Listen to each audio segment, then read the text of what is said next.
Eh bien salut tout le monde, j'espère que vous êtes en forme, j'espère que tout va bien pour vous. Aujourd'hui on se retrouve pour une nouvelle vidéo news, votre vidéo actualité Formule 1. Alors aujourd'hui on a du XXL, vraiment je vais parler d'énormément de choses, donc cette intro va être assez courte. Juste avant qu'on continue, n'oubliez pas le petit like, le petit abonnement, ça me récompense énormément. Et on commence tout de suite avec le point classement.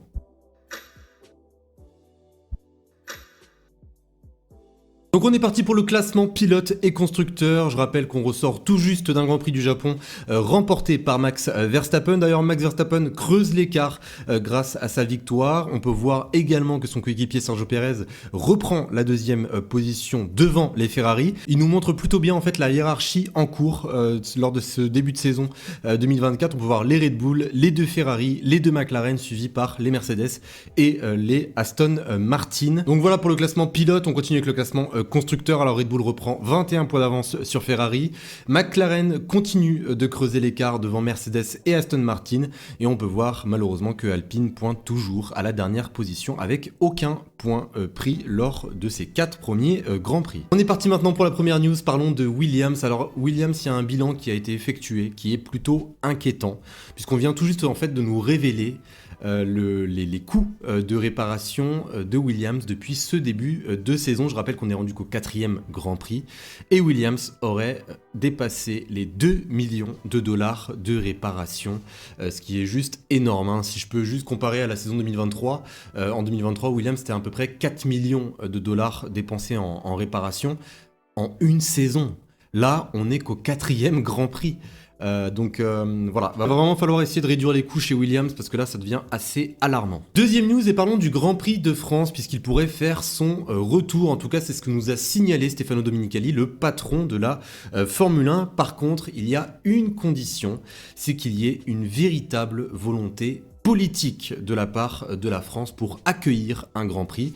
Stefano Domenicali a cité ceci: dans un mariage, il faut toujours au minimum que 2 personnes soient d'accord. Pour nous, la France est un pays très important avec l'histoire et la passion de la Formule 1. On a eu une course incroyable au circuit Paul Ricard il y a 2 ans, mais on doit trouver la solution juste. Il faut aussi trouver de l'intérêt du côté français, que votre pays comprenne qu'il faut un investissement important qui doit être organisé de manière centrale au niveau du gouvernement.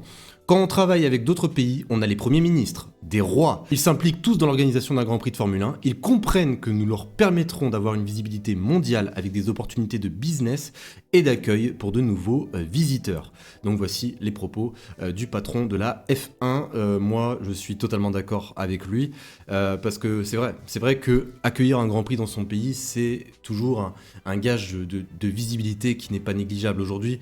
Il n'y a rien qu'à voir en fait comment certains pays se battent tous les jours pour entrer dans le calendrier de la Formule 1. D'ailleurs, on a appris pas plus tard qu'hier qu'il y aurait la Corée du Sud qui serait intéressée pour accueillir un Grand Prix urbain, voilà, dans une des villes en Corée du Sud. Je n'ai plus le nom, excusez-moi.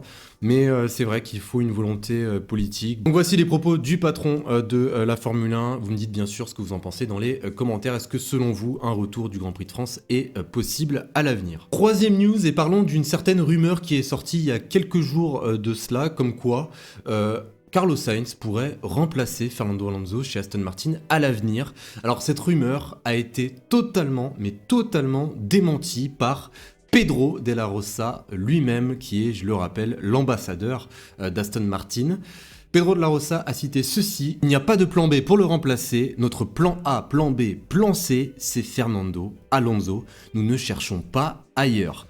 Donc Aston Martin, je pense que les ambitions sont claires, c'est de garder Fernando Alonso pour la saison prochaine. Donc voilà, je tenais juste à vous parler, parce que c'est bien beau, même moi de temps en temps je vous parle de certaines rumeurs, mais quand elles sont démenties, il faut également en parler, surtout quand elles sont démenties par certaines personnes très importantes dans l'écurie elle-même. Autre news, et parlons maintenant de la réglementation 2026, puisque nous avons certains rapports de simulation qui sont sortis, et c'est nul autre que Motorsport qui nous en ont parlé, et croyez-moi que ça fait un petit peu peur, franchement pour tout vous dire, puisque d'après les infos de Motorsport, eh bien un gros problème aérodynamique aura été révélé sur les F1 2026, puisque oui, certaines simulations sont en cours, et d'après ces simulations, les F1 2026 seraient totalement inconduisibles. Ça serait une catastrophe. Une F1 qui, lorsque l'aileron arrière est dans la position où la traînée est le plus faible et que le moteur est à pleine puissance, est presque impossible à conduire.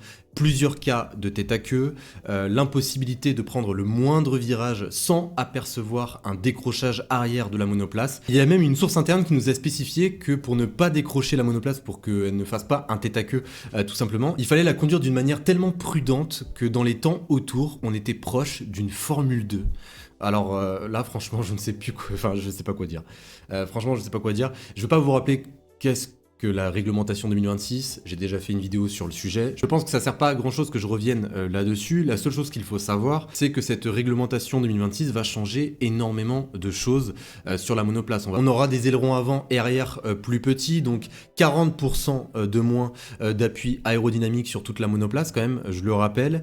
Une meilleure répartition également de l'énergie thermique, de l'énergie électrique. Au revoir également le MGU-H, merci pour les travaux. L'introduction d'un carburant durable et également une réduction du poids, de la longueur, de la largeur, de l'empattement, bref, énormément de changements, mais le plus gros changement, c'est bien sûr l'aéro-active. Donc voilà, je vous ai à peu près tout résumé. L'aéro-active, c'est plus également pour permettre aux monoplaces de mieux se suivre, hein. Ça a vraiment un réel impact technologique sur tous les éléments aérodynamiques de la monoplace. Là, force est de constater que cela ne fonctionne pas tellement. Donc la FIA a décidé que le projet aérodynamique pour 2026 devrait intégrer un aileron avant et arrière amovible, donc un aileron avant et arrière mobile, fonctionnant en coordination. Donc en favorisant le travail commun entre les deux ailerons, eh bien, la modification de l'équilibre aérodynamique devrait théoriquement, et je dis bien théoriquement, être réduite et poser moins de problèmes de ce qui a pu être vu notamment dans le simulateur. Et je rappelle juste quelque chose, c'est que l'objectif de la F1 était de finaliser le cadre réglementaire pour 2026 avant la fin juin 2024. Grâce au changement aérodynamique de la monoplace, le but était de faire en sorte que les voitures se suivent un petit peu mieux, que le DRS soit vraiment efficace au bon moment, qu'il y ait beaucoup plus de batailles en piste, de faire en sorte également que les leaders ne s'échappent pas. Donc c'était quelque chose d'assez prometteur, et là j'avoue que ça me fait un petit peu peur. En tout cas voilà, dites-moi ce que vous en pensez, j'espère qu'ils trouveront des solutions. Et on termine avec la dernière news concernant Alpine. Alors Alpine, il y a des rumeurs qui circulent, et ça depuis plusieurs semaines, comme quoi Alpine F1 pourrait être en vente d'ici peu de temps, et c'est sûr que quand on regarde les performances catastrophiques de la Alpine en ce début de saison 2024, on se pose forcément des questions, et est-ce que ça ne serait pas plus même préférable de mettre la clé sous la porte? Moi, je ne suis pas du tout de cet avis, mais totalement pas. Les places en Formule 1 aujourd'hui coûtent extrêmement cher et sont tellement rares que perdre son écurie du jour au lendemain pour la vendre à un autre serait pour moi totalement stupide. Donc, revenons quand même sur la situation d'Alpine. Je ne vais pas vous refaire tout ce qui s'est passé depuis la saison 2023, mais il y a eu énormément de changements. Beaucoup de personnes en interne sont parties, Otmar Szafnauer, Laurent Rossi, Alain Perman, Pat Fry, bref, beaucoup de personnes sont parties. Il y a eu la nomination également de Bruno Famin en tant que directeur de l'écurie, donc il y a une reconstruction qui a été faite en interne. Malheureusement, aujourd'hui, force est de constater qu'ils n'ont pas compris leur concept, mais ils ne l'ont pas du tout compris, il n'y a rien qui va. À l'avant, ça va pas, à l'arrière, ça va pas. Une monoplace qui est extrêmement lourde, qui n'a pas du tout d'appui aérodynamique. Rien qu'à Suzuka, c'était une catastrophe.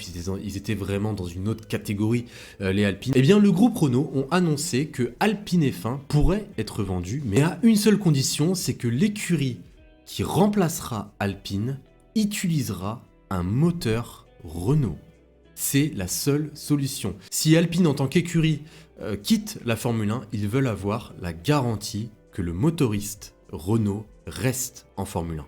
Ils veulent avoir la garantie que Renault sera toujours impliqué de près ou de loin avec la F1. C'est la seule condition pour qu'une vente puisse être effectuée. Alors pourquoi est-ce qu'ils veulent absolument garder exactement le moteur Renault en Formule 1? Eh bien c'est tout simple, c'est pour assurer l'avenir des personnes, des ingénieurs qui ont travaillé notamment à Viry-Châtillon sur ce moteur 2026. Donc c'est pour cela que quitter la Formule 1 en tant que motoriste et même en tant qu'écurie Alpine serait une véritable catastrophe pour le groupe Renault en lui-même. Donc voilà, voici la condition. Alors c'est sûr que trouver des candidats au rachat d'Alpine est plutôt simple, hein. Il y a de tonnes d'écuries qui tapent à la porte, pour vous citer par exemple Andretti. Mais par contre, trouver un acheteur qui acceptera la condition de garder un moteur Renault, Ça, j'en doute un petit peu plus. Et je pense que cette communication de la part du groupe Renault, c'est exactement pour peut-être freiner en fait certaines personnes qui pensent que Alpine pourrait être vendue à l'avenir. L'héritage Renault et même Alpine sont vraiment ancrés aujourd'hui en Formule 1, et même si les performances aujourd'hui ne sont pas du tout au rendez-vous, comme je l'ai dit, il faut garder espoir, il y a des évolutions qui vont arriver, une fois qu'ils auront compris le concept, je pense qu'il y aura certaines améliorations. Faut pas se fier seulement qu'aux 4 premiers Grands Prix pour dire bah tiens, Alpine c'est des chèvres, c'est des tracteurs, c'est de la merde, c'est bon, ils ont qu'à vendre. Non, c'est pas comme ça que ça marche. Chaque écurie connaît des hauts et des bas dans l'histoire, et s'il fallait à chaque fois vendre une écurie dès que tout allait mal, je pense qu'il y a certaines écuries historiques même sur cette grille qui ne seraient potentiellement plus là. Je parle par exemple de Williams. Je parle d'Alfa Romeo, je parle également de McLaren à un certain moment. Donc faut pas non plus se dire qu'il n'y a aucun espoir et que voilà, dès que tout va mal, il faut vendre obligatoirement. Non, ce n'est pas toujours une option et je ne pense pas que le groupe Renault prendra cette décision. Donc voilà les amis, concernant toutes les news qu'on a abordées aujourd'hui, j'espère vraiment que cette vidéo news vous aura plu. Si c'est le cas, n'oubliez pas de laisser votre plus gros like, de vous abonner si ce n'est pas déjà fait. On se retrouve très vite pour une nouvelle vidéo. Je vous dis à la prochaine, prenez soin de vous, salut!